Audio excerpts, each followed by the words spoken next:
Salut tout le monde et bienvenue sur le Deep Dive. Bonjour. Aujourd'hui, on va plonger dans un concept qui paraît simple au premier abord. La vigilance. On pense souvent à rester attentif, à ne pas s'endormir. Mais vous allez voir, c'est bien plus profond que ça. Tout à fait. On a des recherches captivantes à décortiquer, alors préparez-vous. Absolument, la vigilance, c'est un peu comme un iceberg. Ah. On ne voit que la partie émerger à l'attention. Oui. Mais en dessous, il y a tout un monde de mécanismes complexes qui se mettent en jeu. Ah, j'aime bien cette image de l'iceberg. Et pour explorer les profondeurs de la vigilance, on va remonter le temps jusqu'en 1923 avec le neurologue britannique Henry Head.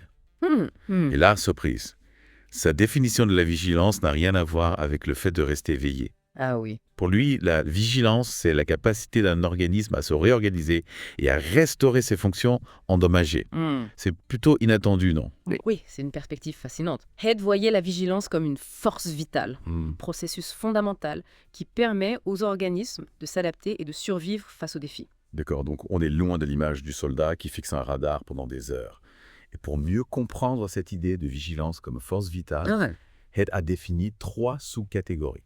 D'abord, la perception, c'est la capacité du système sensoriel à détecter un stimulus. Ensuite, le comportement. Plus un comportement est complexe, plus le niveau de vigilance est élevé. Exactement. Et enfin, la 3e sous-catégorie, c'est la réorganisation. C'est sa capacité du système nerveux à se restructurer après une blessure pour compenser les fonctions perdues. C'est un peu comme si le cerveau reprogrammait ses circuits pour s'adapter à la nouvelle situation. C'est incroyable.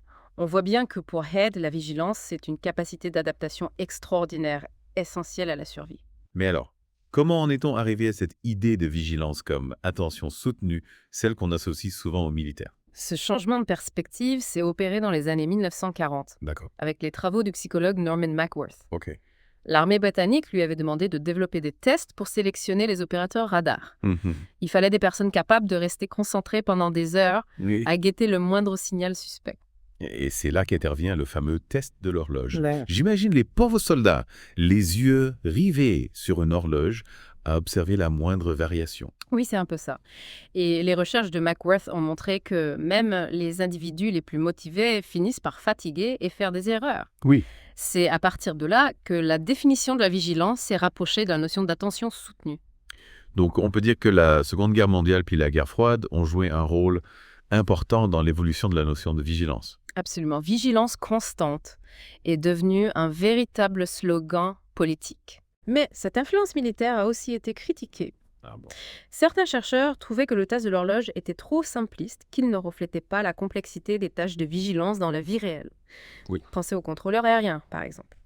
Ils doivent gérer des informations en permanence, prendre des décisions rapides, s'adapter à des situations imprévues. Et effectivement, le test de l'horloge paraît bien limité face à ce genre de défi.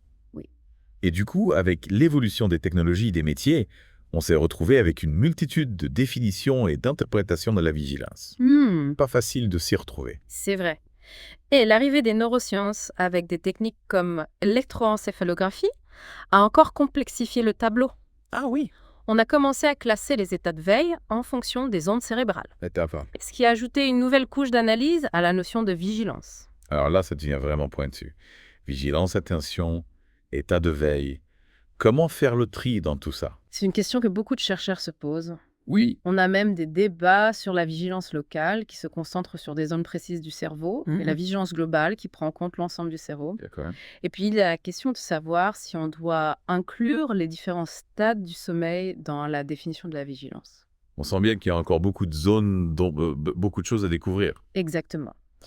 Mais ce qui est intéressant, c'est qu'avec toutes ces avancées, on revient aujourd'hui à la définition de Head en essayant de la réinterpréter à la lumière des nouvelles connaissances sur le cerveau et le comportement.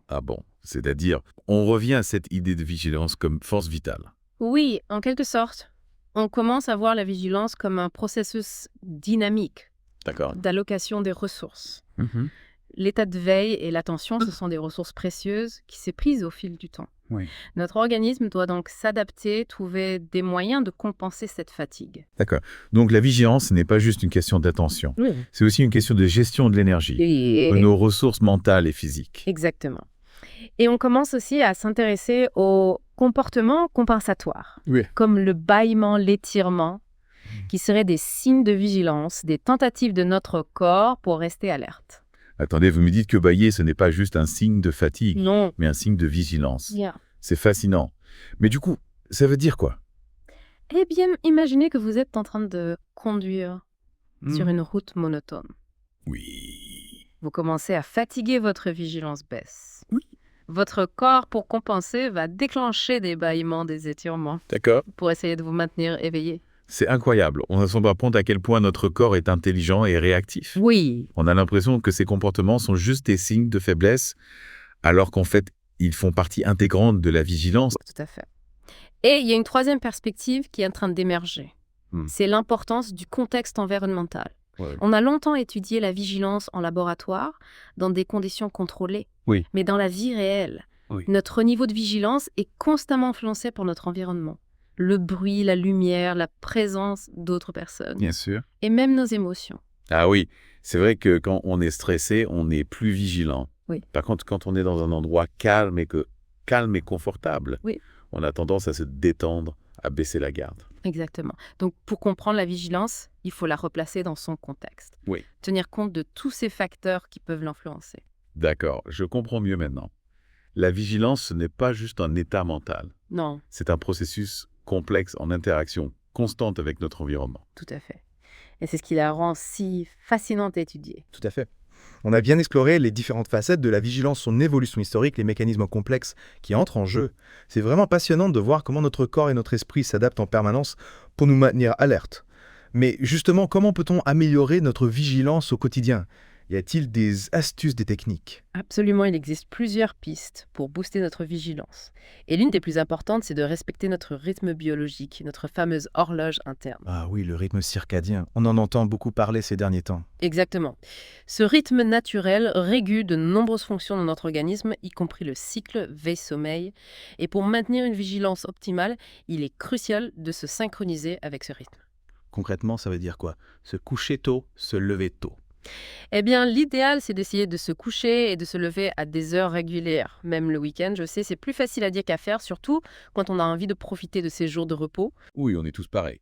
Le week-end, on a tendance à se laisser aller à veiller tard, à faire la grasse matinée. Mais en réalité, ce genre de décalage peut perturber notre rythme circadien et avoir un impact négatif sur notre vigilance. Imaginez une horloge qu'on dérègle constamment. Elle finit par donner l'heure de façon aléatoire. Ok, je comprends l'image. Donc on note. Respecter son rythme, c'est la base pour une vigilance optimale. Mais y a-t-il d'autres facteurs à prendre en compte? Bien sûr. L'alimentation joue également un rôle important. On évite les repas trop lourds, trop riches en graisse, qui favorisent la somnolence. On privilégie les aliments légers et riches en vitamines et en minéraux qui apportent de l'énergie sans nous endormir. On mise sur les fruits et légumes, les céréales complètent les protéines maigres. Un peu comme les sportifs en somme. Tout à fait. Et l'hydratation est tout aussi cruciale. On a tendance à l'oublier, mais la déshydratation peut entraîner une baisse de vigilance, des difficultés de concentration. Pensez à boire régulièrement de l'eau tout au long de la journée, surtout si vous travaillez dans un environnement climatisé. L'eau, c'est la vie, on le sait, mais on oublie souvent de boire suffisamment. Du coup, on met une bouteille d'eau sur notre bureau et on s'hydrate régulièrement. Parfaitement. Et n'oublions pas, l'activité physique est un excellent moyen de stimuler la vigilance. Pas besoin de courir un marathon, une simple promenade à pied, quelques étirements, ça peut faire des miracles. Ah oui, bouger, c'est important. On active la circulation sanguine, on oxygène le cerveau et on se sent tout de suite plus alerte. Exactement. Et si malgré tous ces efforts, vous sentez la fatigue vous gagnez, n'hésitez pas à faire une petite pause. 5 minutes suffisent pour se dégourdir les jambes, respirer un peu d'air frais et repartir du bon pied. Une mini-recharge pour le cerveau. C'est une bonne idée, ça permet de casser la routine de se déconnecter un instant. Tout à fait. Et si la fatigue persiste, une sieste de 20 minutes peut être très efficace pour restaurer la vigilance. Attention, pas plus de 20 minutes, sinon vous risquez de vous sentir encore plus fatigué au réveil. Le fameux power nap. Ah! Mais attention à bien régler son réveil. Oui, c'est ça. Et puis, il existe aussi des techniques de relaxation comme la méditation ou la respiration profonde qui peuvent aider à gérer le stress et à améliorer la concentration. 10 alliés précieux pour rester zen et vigilant. Et je suppose qu'il y a aussi des choses à éviter pour maintenir une bonne vigilance. Bien sûr, l'alcool, par exemple, a un effet dépresseur sur le système nerveux central, ce qui peut entraîner une baisse de vigilance, des troubles de la coordination. Il en va de même pour certaines substances psychoactives. Donc on évite les excès, on privilégie un mode de vie sain et équilibré. Exactement.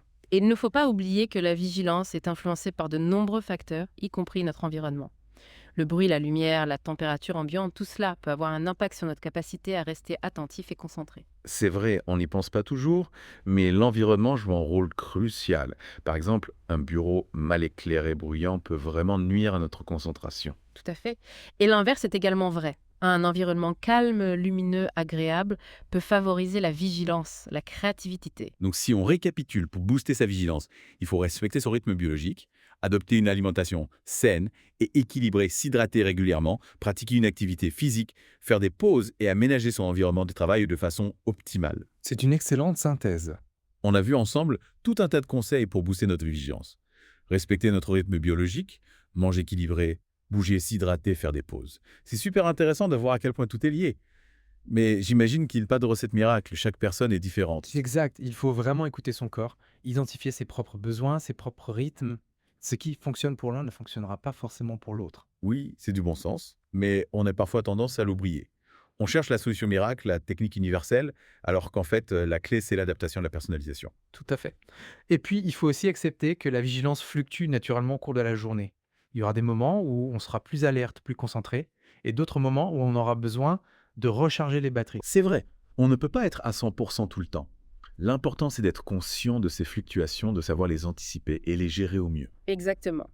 Si on sent qu'on commence à fatiguer, on fait une pause, on prend l'air, on s'hydrate, on ne force pas, on respecte ses limites. Et surtout, on ne culpabilise pas. On a souvent tendance à se mettre la pression pour être toujours performant, toujours au top. Alors qu'en fait, accepter ces moments de faiblesse, c'est aussi une forme de vigilance, une façon de prendre soin de soi. Je suis tout à fait d'accord. La vigilance, ce n'est pas juste une question de performance, c'est aussi une question de bien-être, d'équilibre. C'est savoir gérer son énergie, ses ressources, pour être à la fois efficace et épanoui. En somme, la vigilance, c'est un peu comme un muscle. Il faut l'entraîner, le stimuler, mais aussi lui laisser le temps de se reposer, de se régénérer. C'est une excellente image. Et comme tout muscle, la vigilance se développe avec l'entraînement.